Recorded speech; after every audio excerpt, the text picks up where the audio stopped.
মোবাইলে যা ইচ্ছে তাই করছি, যা ইচ্ছে তা শেয়ার করছি, যা ইচ্ছে তা সেন্ড করছি। ও যুবক শোনো, যারা একেবারে মোবাইল নিয়ে একেবারে মাতওয়ালা হয়ে গিয়েছো, শুনো শুনো, মন দিয়ে শুনো, রিয়েল ঘটনা শুনো, যা এর পূর্বেও মাদিনী চ্যানেলে বলা হয়েছে। দুই বন্ধু ছিল, এক বন্ধু হঠাৎ মৃত্যু হয়ে গেল। যুবকের মৃত্যু হলো, তার মা প্রতিদিন স্বপ্ন দেখে, প্রতিদিন স্বপ্ন দেখে দলে দলে লোকেরা আসছে আর তার কবরে প্রসাব করে যাচ্ছে। একদিন, দ্বিতীয় দিন আবার তার মা স্বপ্ন দেখলো, আমার ছেলের কবরে দলে দলে লোকেরা আসছে আর প্রসাব করে চলে যাচ্ছে। তৃতীয়, চতুর্থ, পঞ্চম দিন মা একই স্বপ্ন দেখলো। তখন তার ওই মা ওই বন্ধুকে জিজ্ঞেস করলো যে জীবিত আছে, দুই বন্ধু ছিল, এক মারা গিয়েছিল, এক জীবিত। যে জীবিত তাকে জিজ্ঞেস করছে, এই বলতো তোর বন্ধু কি কাজ করতো? কেননা আমি তোর বন্ধুকে অর্থাৎ আমার ছেলেকে আমি কবরে দেখেছি, আযাবে আছে, দলে দলে লোকেরা তার কবরে প্রসাদ করছে। সে বললো, আমরা ছিলাম একটা সাইট করেছিলাম, আর বেপরদা মহিলাদের ছবিগুলো সেন্ড করতাম। কাজ করো, তাড়াতাড়ি ওই সাইটকে ডিলিট করে দাও, ডিলিট করে দাও, আমার ছেলে খুবই আযাবে রয়েছে, ডিলিট করে দাও। সে বলল, আমি জানি না তো পাসওয়ার্ড কি আছে, আমি জানি না পাসওয়ার্ড কি আছে। যতদিন ওই বন্ধ হবে না, যারা যারা দেখবে সেই আযাব, সেই শাস্তিগুলো ওই যুবকের কবরে হতে থাকবে। আজ ইচ্ছাকৃত ভাবে কোনো মেয়ের ছবি সেন্ড করে দিচ্ছি, হ্যাঁ, শেয়ার করে দিচ্ছি। আরে শোনো না, আমার সহ্য হয় না। সেন্ড করার কারণে যদি কবরে আযাব হয়ে যায় তখন কি হবে? শোনা, আসো আসো, দেখো আমার রব কি বলে, আমার আল্লাহ কি বলে, শোনো। আমার আল্লাহ বলে, আমার আল্লাহ বলে যে আমার বান্দা যখন আমার সাথে সমঝোতা করে, আমার সাথে সম্পর্ক করে আর বলে, মওলা আমি অনেক গুনাহগার, তুমি আমাকে মাফ করে দাও। মওলা কোনো গুনাহ বাকি নেই। যে বছর ধরে যে আল্লাহকে ডাকি, কত ডাকিনি, চাদর দিয়ে মুখ ঢেকেছিল। এতদিন তো তুমি আমার আমার গুনাহকে প্রকাশ করনি, আমার গুনাহকে তুমি ঢেকে রেখেছিলে। আজ লজ্জিত করিও না আমার সম্প্রদায়ের কাছে। সত্যিকারে অন্তরে তওবা করছি, সত্যিকারে অন্তরে তওবা করছি, আর তোমার নাফরমানি করব না। তুমি যা বলবে আমি তাই করব, যা আদেশ করেছো তার উপরে পালন করব। তোমার নাম তো রহিম। বাস আজকে লজ্জিত করিও না, এখানে আমার সম্প্রদায়, আমার ছেলে মেয়ে রয়েছে, আমি সত্যিকারে অন্তরে তওবা করছি, আর গুনাহ করব না। বৃষ্টি শুরু হয়ে গেল, এই বলার সাথে সাথে বৃষ্টি শুরু হয়ে গেল।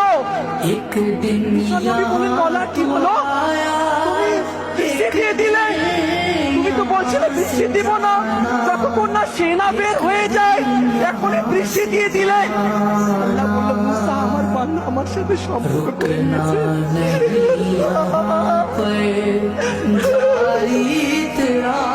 মুসা আলাইহিস সালামকে বললো, মুসা আলাইহিস সালাম, আমার বান্দা আমার কাছে ফিরে এসেছে, আমার বান্দা আমার সাথে সম্পর্ক করে নিয়েছে।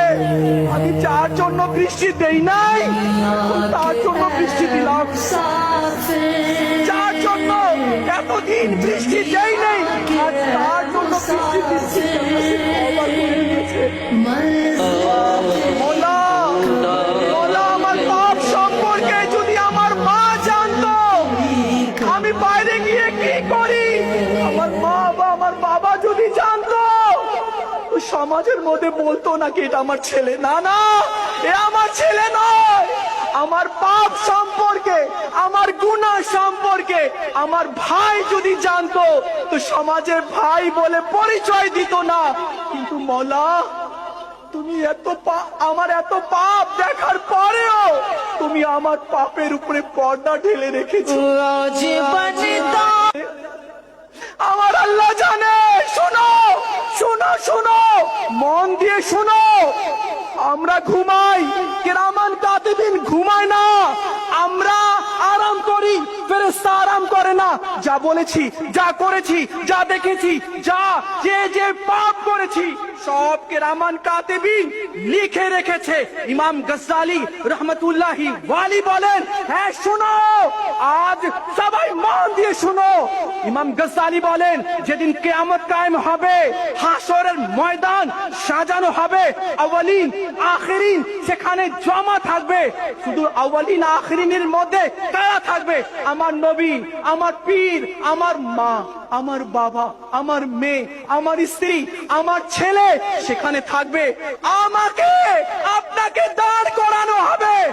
অমুককে দাঁড় করাও, তার আমল তার হাতে দাও, আর সম্মুখে আউয়ালিন আখিরিনের সম্মুখে তার আমলগুলো পড়ে শোনাতে বলো। তখন আমল নামা নিবে, তখন আর এভাবে পড়ে শোনাবে। তখন মা দেখবে, আরে আমার ছেলে তো, ওই যে আমার ছেলে হাসরের ময়দানে যে আমল পড়ছে সে তো খুব ভালো ছিল, যাই যাই আমার ছেলের আমল শুনি। মা আসবে আমল শোনার জন্য, বাবা আসবে আমল শোনার জন্য, স্ত্রী, মেয়ে, ছেলে আসবে, ভাই আসবে, বন্ধু আসবে। যে বন্ধু মনে করতো আরমান খুব ভালো, সবাই দলে দলে আসবে, দেখি কি পড়ে আজকে, কি আমল পড়ে শোনায়। কিন্তু আমার আমল তো গুনাহ দিয়ে ভর্তি। আমার নবীর সামনে, আমার মায়ের সামনে, আমার মেয়ে যে আমাকে ভালোবাসতো, আমার বাবা খুব ভালো, যে মেয়ে বলতো বাবা খুব ভালো, যে ছেলে বলতো আমার বাবা খুব সৎ, কিন্তু তাদের সামনে আমি নিজের পাপ ভরা, গুনাহ ভরা আমল কিভাবে পড়ে শোনাবো? আমার নবীর কাছে এক হাবশী আসলো, হাবশী, আর এসে বললো, ইয়া রাসূলুল্লাহ, আমি গুনাহ করেছি, আমার তওবা কি কবুল হবে? আমি অনেক গুনাহ করেছি, অনেক পাপ করেছি, কোন এমন পাপ নেই যে পাপ আমার দ্বারা হয়নি, এমন কোন নাফরমানি নেই যে নাফরমানি আমার দ্বারা হয়নি। মাথার চুল থেকে পায়ের নখ পর্যন্ত ইয়া রাসূলুল্লাহ গুনাহের মধ্যে ডুবে রয়েছি, আল্লাহ কি আমাকে মাফ করবে আমি যদি তওবা করি? আমার রাসূল বললেন, আমার হাবিব বললেন, আমার নবী বললেন সাল্লাল্লাহু আলাইহি ওয়াসাল্লাম, হ্যাঁ হ্যাঁ তওবা করো, আল্লাহ তোমার গুনাহ ক্ষমা করে দিবে। তখন সে হাবশী বলল, ইয়া রাসূলুল্লাহ, আমি যা যা গুনাহ করেছি এই গুনাহ কি আল্লাহ দেখেছে? আমার নবী বলেন, আল্লাহ ঘুমায় না, আল্লাহ সব কিছু দেখে। হ্যাঁ শোনো, তুমি যা যা করেছো রাত্রে অন্ধকারে দিনের আলোয় যা করেছো সব আল্লাহ দেখে নিয়েছে, সব আল্লাহ দেখে। এই কথা যখন সে হাবশী শুনলো, মাটির মধ্যে পড়ে গেল আর মাছের মতো ছটফট করতে লাগলো। কিছুক্ষণ পর যখন তাকে নাড়িয়ে দেখা হলো, হিলিয়ে দেখা হলো, তার দেহে আর রূপ নেই, সে মারা গেল আল্লাহর ভয়ে, খৌফে খোদাই মারা গেল। আমি যা করেছি পাপ, যে হারাম দেখেছি, যা বদ কাজ করেছি সব আল্লাহ দেখে নিয়েছে, এই কল্পনা করে সে হাবশী ইন্তেকাল করলো। আজ আমরা নিজেকে চিন্তা করি, সুযোগ আছে তো, ইস্তেমাতে চলে এসেছি, আর আমার রব বলে আমার বান্দা যদি গুনাহ করে করে করে আসমান ভরে দেয়, জমিন ভরে দেয়, এরপরে অনুতপ্ত হয়ে সে যদি তওবা করে, আমি আল্লাহ তার তওবা কবুল করে নেব। আলহামদুলিল্লাহ, আল্লাহ তওবার দরজাকে খুলে রেখেছে, এখনো অপরচুনিটি রয়েছে। আজ আমরা 3 দিনের ইস্তেমাতে এসেছি, তওবা না করে যাব, তওবা করে যাব ইনশাআল্লাহ। মওলা তুমি আমাদেরকে ক্ষমা করে দাও আল্লাহ। ইয়া আল্লাহ ইয়া রাহমান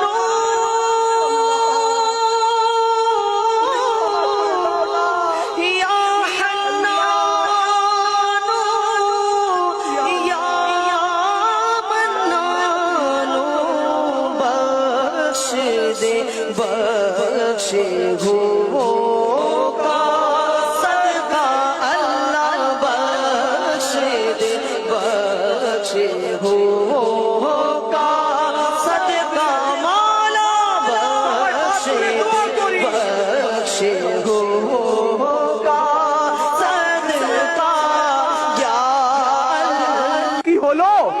তওবা তো করো, তওবার দরজা আল্লাহ খুলে রেখেছে, কিন্তু এমন ঢিঠ হয়ে গিয়েছি, ঢিঠ।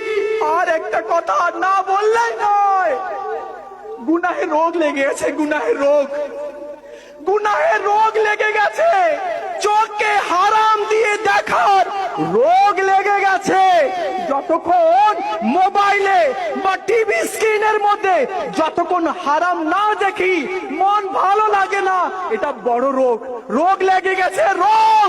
এই রোগ দূর হচ্ছে না আল্লাহ, এই রোগ দূর হচ্ছে না, গুনাহের রোগ লেগে গেছে মওলা, গুনাহের রোগ লেগে গেছে, এই রোগটা দূর হচ্ছে না মওলা, তুমি আমাদের এই রোগকে দূর করে দাও, গুনাহের অভ্যাসকে মওলা দূর করে দাও।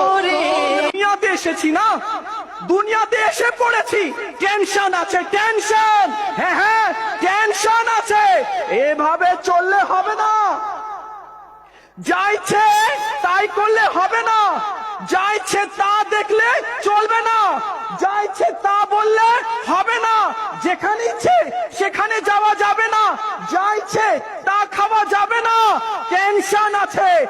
যখন দুনিয়াতে চলে এসেছি এখন অনেক টেনশন রয়েছে, এক তো তওবা করে মরবো কিনা তার কোনো গ্যারান্টি নেই, ঈমান নিয়ে যাবো কিনা তার টেনশন, ঈমান নিয়ে যাবো কিনা সত্যি খোদার কসম তার টেনশন, হ্যাঁ হ্যাঁ তার টেনশন রয়েছে।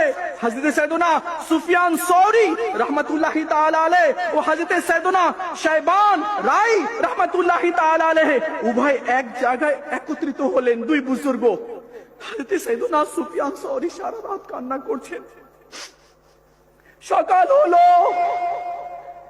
তো শাইবান রাই রাহমাতুল্লাহ তাআলা বললেন, হে সুফিয়ান, আরে কেন এত কান্না করছো, সারা রাত কান্না করলে, কান্না করার কারণ তো বলো।